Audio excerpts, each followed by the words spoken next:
How to love yourself. Why love yourself? I'm Carol Rathel, and I'm an occupational therapist, and I help people on their awakening journey. I help people have meaningful lives. Today the conversation is about loving yourself.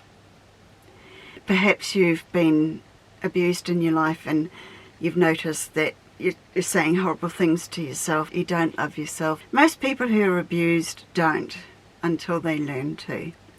So why is self-love so important? Because nothing less than making your well-being your top priority in your life is going to give your life meaning. Nothing less than having your well-being as your priority is going to help you heal from anything. Nothing less than loving yourself is going to lead you to have success in your life, because you will know you deserve it. If we don't love ourselves, we've got this conflict that says, I don't know if I deserve to be successful, and it can hold you back. So how do you do it? If you've heard my story, I was abused as a child in a sexual way.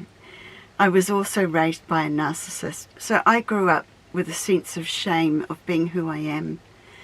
I grew up totally not loving myself. I was, as an adult, using a lot of substances to get through every day and to cope with life.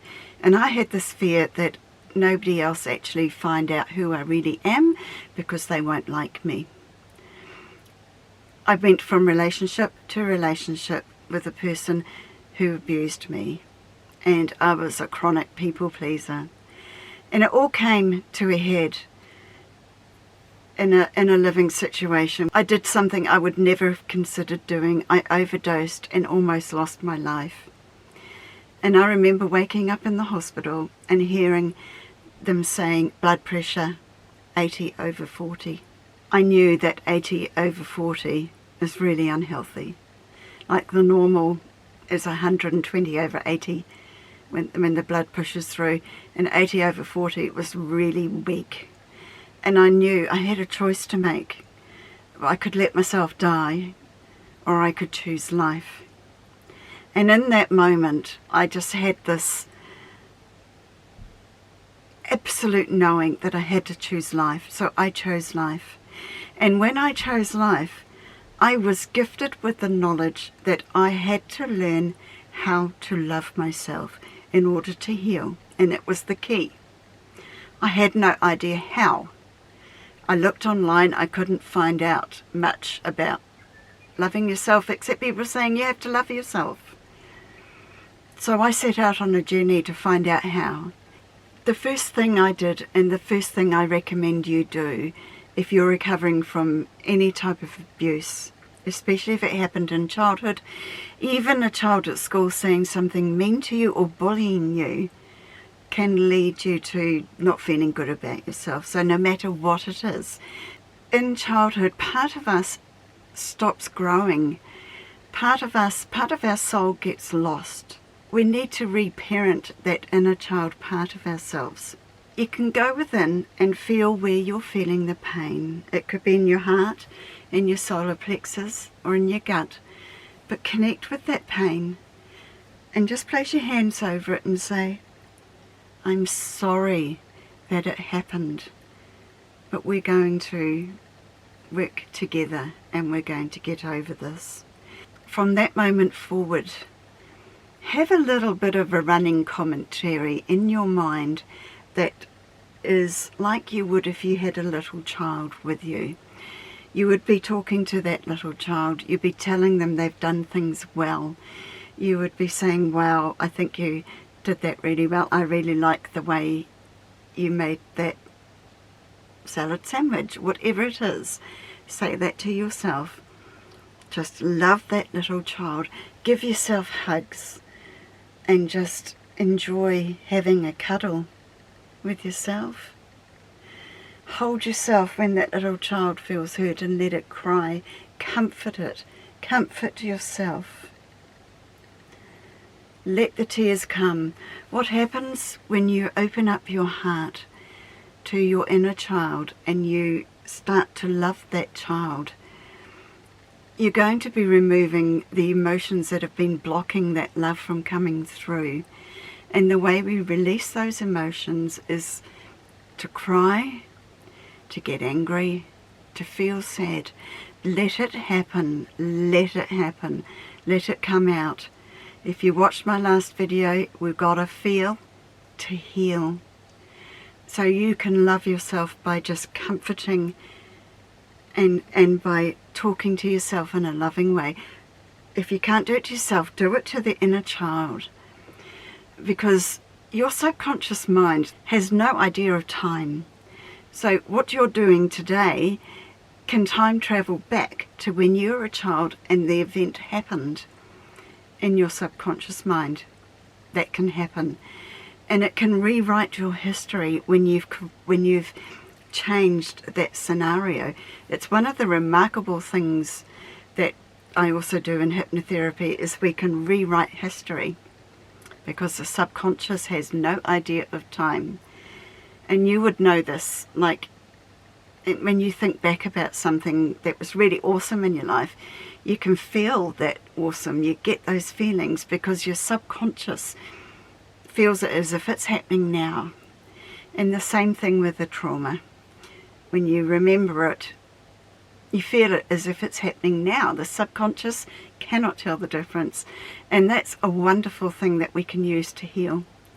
So as you're loving your inner child, just give it the love that you needed as a child. Give it the comfort that you needed. Give it whatever you needed. Maybe an adult to say, hey, what that child did to you was really wrong. Affirm how beautiful they are, how beautiful you are, how beautiful your inner child is. So this is a really major way of loving yourself, and it's a major way of healing from past abuse. And I put it in here because there is always something that throws us off being able to love ourselves. There's always something. And the perpetual human state is to be critical of ourselves. So we're undoing that. We're going to stop that critical voice and bring in the self-loving voice that's going to nurture you. And the easiest way we can do that is with our inner child. The second thing that you can do to love yourself is just become aware of what you're doing through your day. Become aware of the times that you're looking after yourself. Call it self-care. Just become aware of how you're going about doing things with your body, like how you're cleaning yourself in the shower. Are you using a loofah to froth with shower gel, or are you touching yourself with respect? Just become aware and start to bring in a bit of nurturing into your self-care routines. Another aspect of self-care is being aware of what you're taking in through all of your senses. Are you drinking pure, clean water? It's okay to have a coffee and a tea. It's okay to have a glass of wine or a glass of beer or whatever. And make sure that you're also taking in pure water. Your body is more than 80% water, so it needs to refresh itself daily with pure water. Become aware of the foods that you're eating. Again, it's okay to treat yourself, but be aware of whether you're providing for your whole nutritional needs, your vitamins, your minerals, your vegetable matter, your fibre. Our body really needs that. So you can look after your body with making sure that you're getting the good nutrition. Because remember, our body is the temple of our soul. We are not just a body, we are spirit as well. We're energy. And to have clean energy, to be whole, we need to put good energy into us. What you hear and what you see. Are you watching things on the internet or on TV that make you feel good? Or are you watching things that make you feel sad? Become aware. Why are you watching things that make you feel sad, make you feel scared, make you feel unsafe? So be aware of that. Deliberately watch things or listen to things that make you feel good.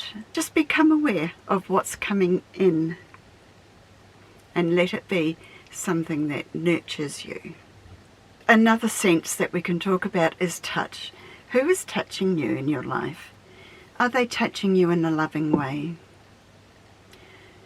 Set boundaries and only allow touch that nurtures you. Let it be loving. Part of letting everything that comes in be supportive and loving of you, we can talk about boundaries as well. Loving yourself is standing up for yourself. It's saying, I'm going to accept this in my life and I'm not accepting that. It's how you respect yourself. You are a sovereign being. You are entitled to protect your space. You're entitled to protect what you're hearing, how people are talking to you, and set boundaries on what you won't accept. You're allowed to do that. It is your sovereign right. In my last video, the 4th one on healing from narcissistic abuse, I talked about how we can set boundaries with people and give feedback and be assertive.